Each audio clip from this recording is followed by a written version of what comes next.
और देश की नंबर 1 कंज्यूमर कंपनी से बात करते हैं। वैसे तो ज्वेलरी कंपनी, लेकिन कंज्यूमर ज्वेलरी और वेयरेबल्स, आई वेयर, वॉचेस, और हम बात कर रहे हैं टाइटन की। हमारे साथ मिस्टर वेंकटरमन जुड़ रहे हैं टाइटन से, अपने क्वार्टरली रिजल्ट और यहाँ से किस तरह के ट्रेंड शेप अप हो रहे हैं उसके बारे में बात करने के लिए। गुड मॉर्निंग मिस्टर वेंकटरमन, और बहुत बहुत शुक्रिया हमसे बात करने के लिए।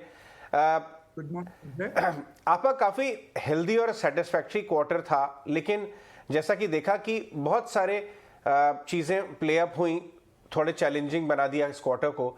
भले वॉर हो, गोल्ड प्राइसेस हो, और हमने देखा कि जो शादी का सीज़न है, जो 40 लाख शादियाँ होने, वो भी आगे आने वाले हफ्तों में हम देखने वाले हैं। तो शायद थोड़ी सेल्स डिफर हो गई होगी लेट के लिए, और इस क्वार्टर में कैप्चर ना हुई हो।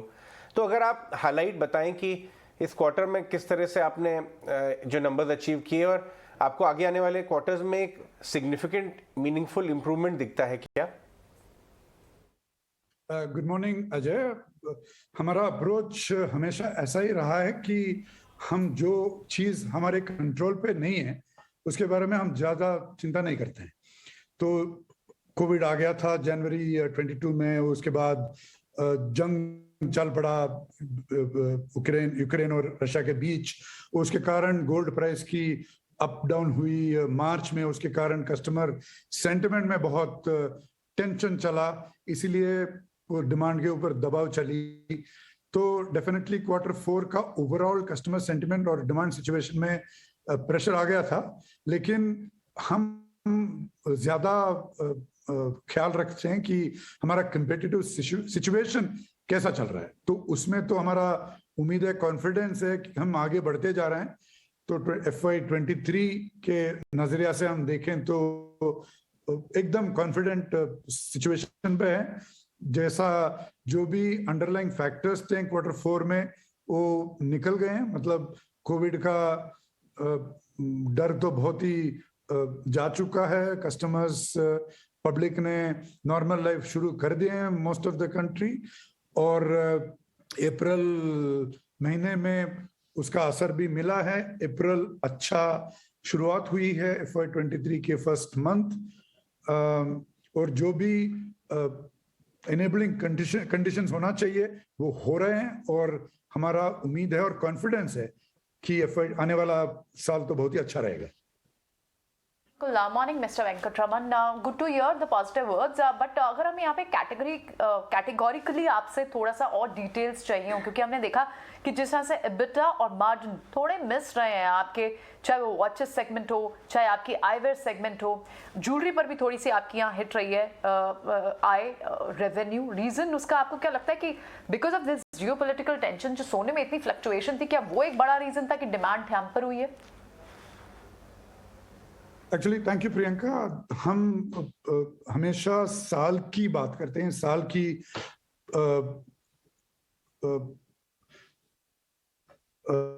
जब हम देखते हैं उस साल का परफॉर्मेंस क्वार्टर से ज्यादा इंपॉर्टेंस हम देते हैं। अगर FY22 पूरा साल का परफॉर्मेंस के ऊपर नजरिया डालें तो एक पिक्चर कुछ और लगता है। हमारा सेल्स ग्रोथ 35% से ज्यादा हुआ है, और FY21 करीब नॉर्मल साल लगा था, क्योंकि ज्वेलरी बिजनेस FY21 में पूरा रिकवरी हो चुका था। तो उसके ऊपर हमने 35% से ज्यादा ग्रोथ डिलीवरी किया है साल में। और अगर प्रॉफिट के बारे में आप कहें तो 100% से ज्यादा FY21 के ऊपर, और 40% से ज्यादा FY20 से ऊपर।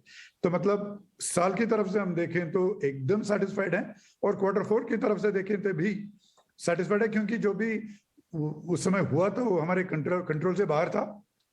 और हमने बहुत कुछ इन्वेस्टमेंट भी की है उस क्वार्टर में, चाहे एडवर्टाइजिंग में, चाहे कॉन्फ्रेंसेस में, चाहे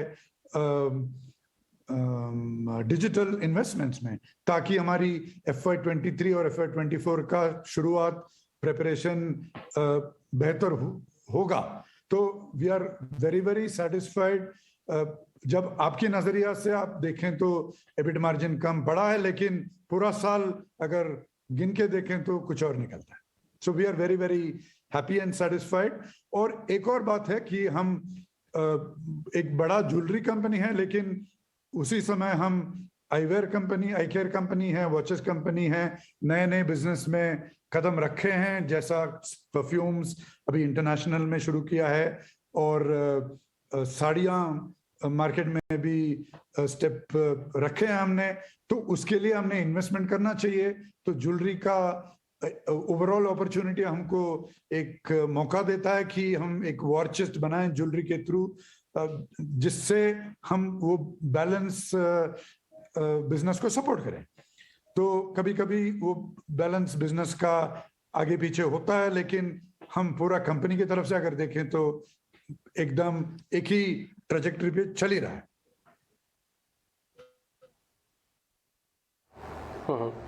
मिस्टर वेंकटरमन, एक्चुअली मेरा क्वेश्चन ही वही था जिसका अभी आपने रूपरेखा बांध दी है कि आप एक आईवेयर कंपनी भी है। हालांकि आप one of the largest retail eyewear companies में से एक है, लेकिन आपके टोटल बैलेंस शीट में उसका जो हिस्सा है वो सिर्फ 3-4% का ही है। इसको कितना बढ़ाना चाहते हैं और आप इसके लिए क्या कर रहे हैं? अब एक अच्छा क्वेश्चन पूछा अजय जी।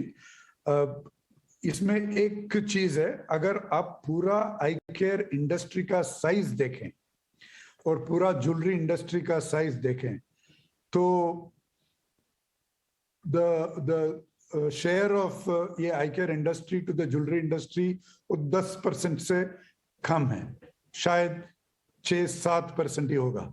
तो उस इंडस्ट्री के अंदर टाइटन आई केयर की पोजीशन बहुत ही ताकत वाली बात है। सिमिलरली अगर हमने ज्वेलरी इंडस्ट्री के अंदर, तनिष्क तो बड़ा ब्रांड है, तो ये दोनों इंडस्ट्री का जो भी फर्क है उसका साइज में, उसी के कारण आई केयर का शेयर टाइटन कंपनी का पूरा सेल के अंदर में कम दिखता है। तो इसका हम थोड़ा बहुत इंप्रूव कर सकते हैं, लेकिन ज्वेलरी इंडस्ट्री में अपॉर्चुनिटी इतना है और टाइटन तनिष्क की ग्रोथ की रनवे इतनी लंबी है, तो हम अगर आई केयर का डबल भी करें 2-3 साल में, क्यों, लेकिन तनिष्क का अपॉर्चुनिटी इतना बड़ा है कि वो शेयर इतनी आसान से हम बढ़ा नहीं सकते। ग्रोथ तो कर सकते हैं, लेकिन शेयर को बढ़ाने में मुश्किल बात है।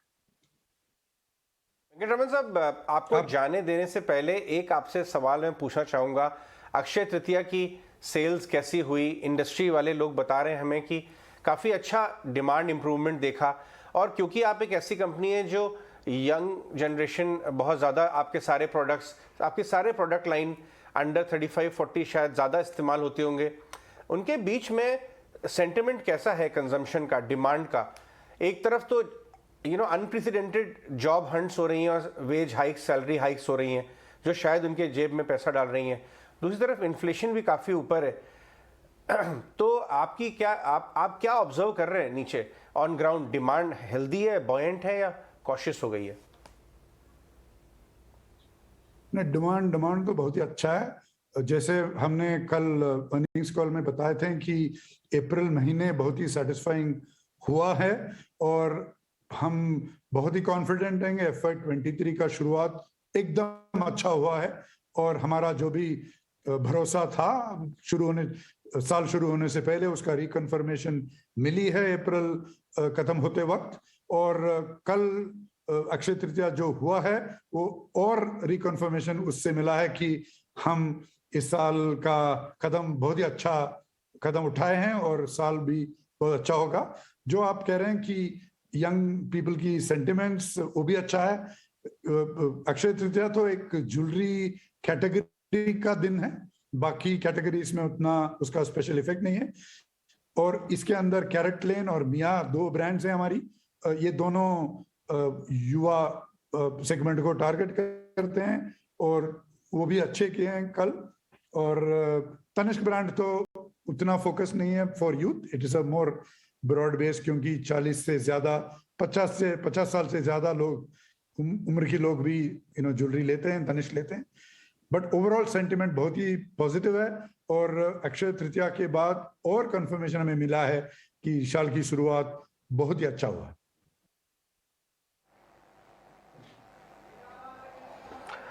ठीक है मिस्टर वेंकटरमन, बहुत बहुत शुक्रिया, थैंक यू वेरी मच आज 18 आवर्स स्वदेश को समय देने के लिए। अच्छा लगा आपसे बातचीत करके, होप आपसे जल्दी वापस मुलाकात होगी। बहुत बहुत शुक्रिया, thank you very much sir. Thank you Priyanka, thank you.